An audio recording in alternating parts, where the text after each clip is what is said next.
Indonesia has seen another day of anti-government protests.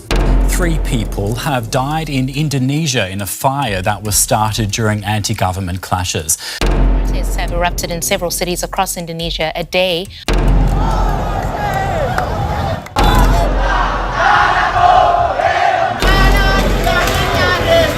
This is his funeral.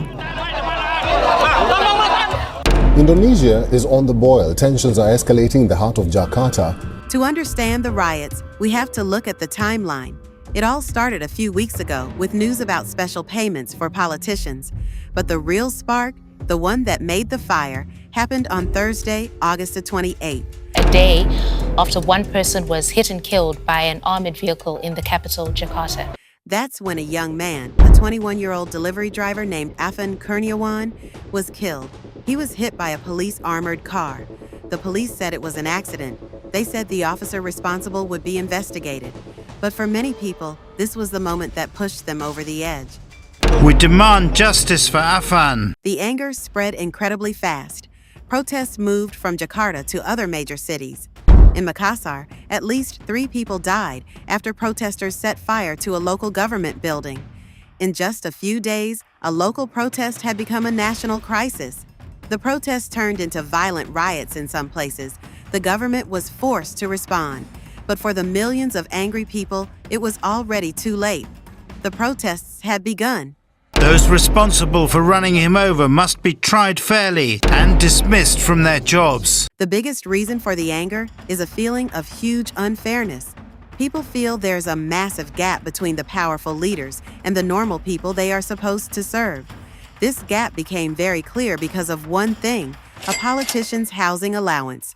The gap between people's wages and lawmakers' allowances. Just weeks before the protests, news about a monthly payment of 50 million rupiah for politicians went viral. That's about $3,060. But here's the shocking fact.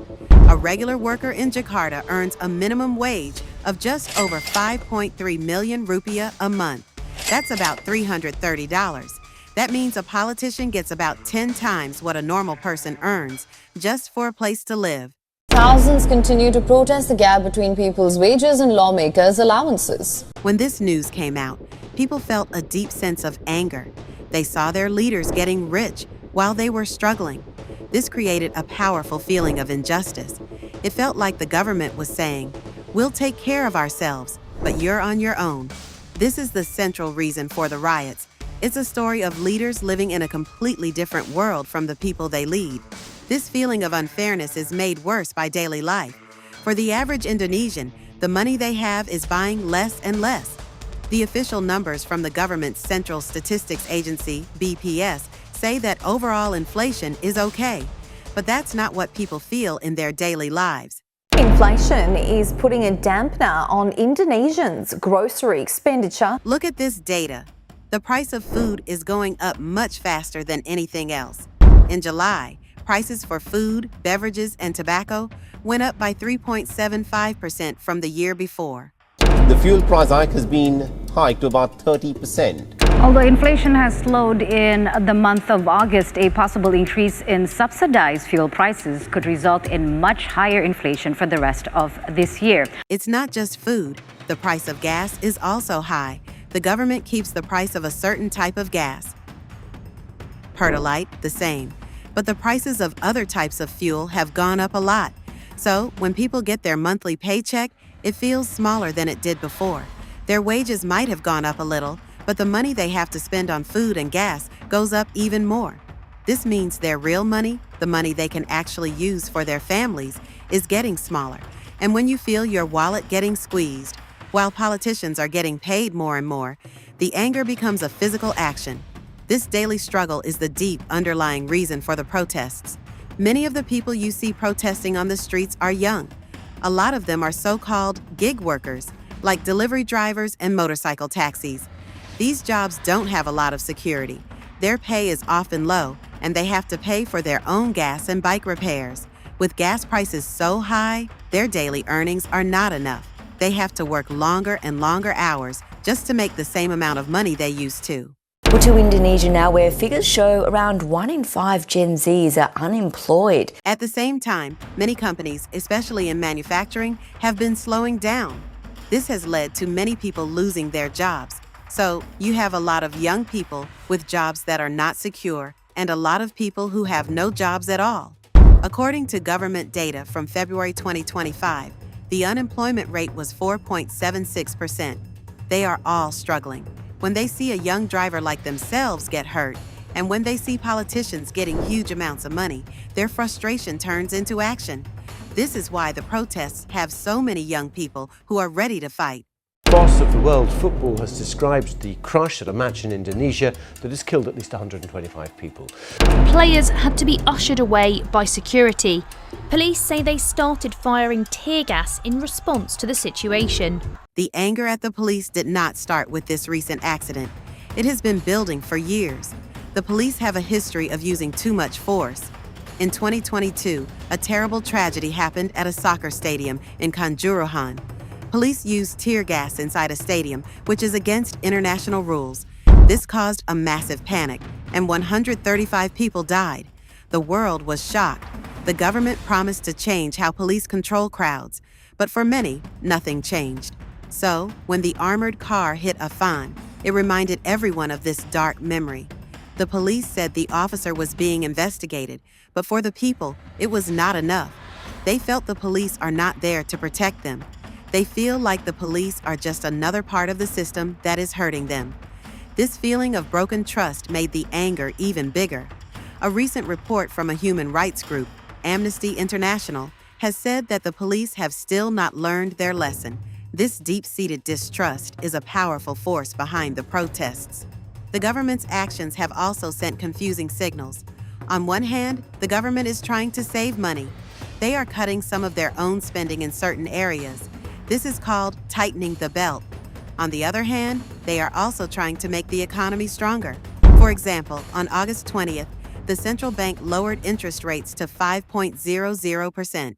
On business news, Indonesia's central bank has cut interest rates again in a surprise move. Now, 5% might sound high, but in Indonesia, this is a low number. The central bank has been lowering rates from a high of 5.75% earlier this year.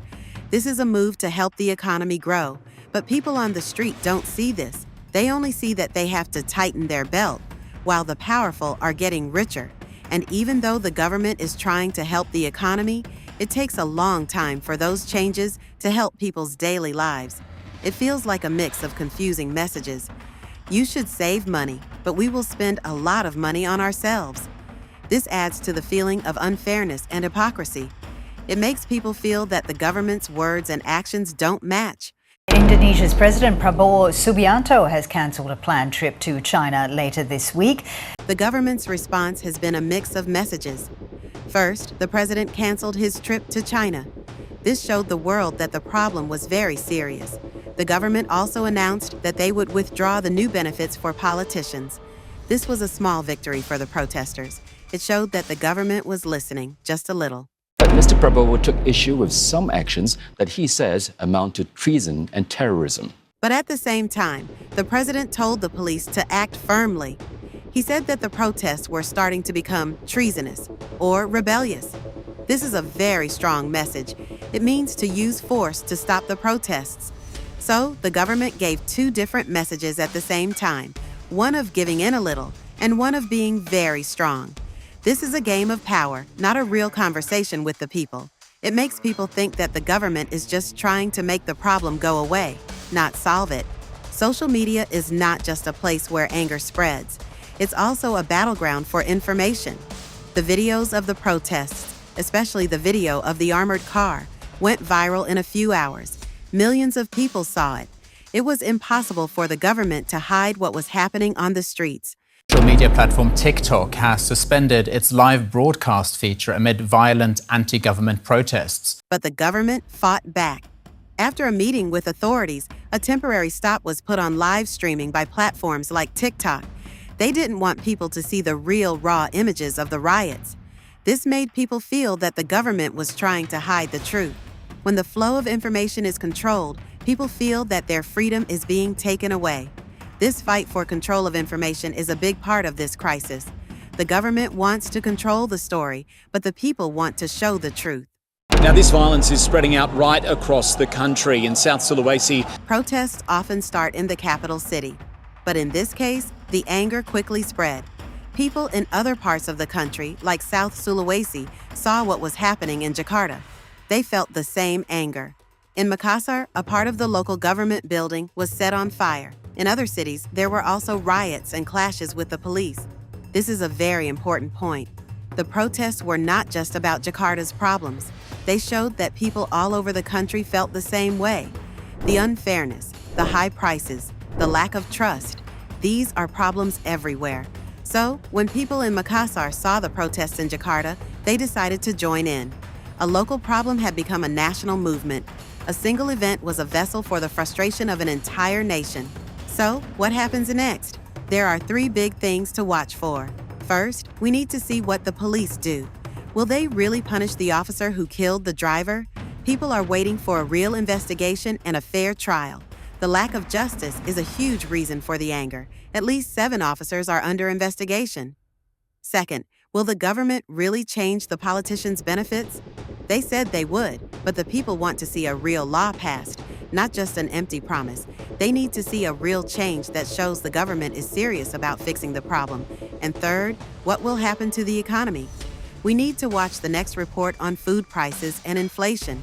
We also need to see if the government can make a real plan to help people's wallets. If these things don't get better, the anger will not go away. These 3 checkpoints will tell us if the country is moving towards peace or more conflict. The protests in Indonesia are not simple. They are not just about one thing. They are about a mix of problems that have been building for a long time. Unfairness, the cost of living, a lack of trust, and a difficult job market. The riots were a warning, a cry for help from the people. The question is, will the government listen to the cry, or will they just try to make the protests disappear? The world is watching, and the future of Indonesia depends on what happens next. Indonesia is at a turning point. The world is watching. Do you think the government will listen and make real changes, or will the people's anger lead to something even bigger? Let us know what you think in the comments below. And if you want to understand more about the big changes happening in the world, watch our next video.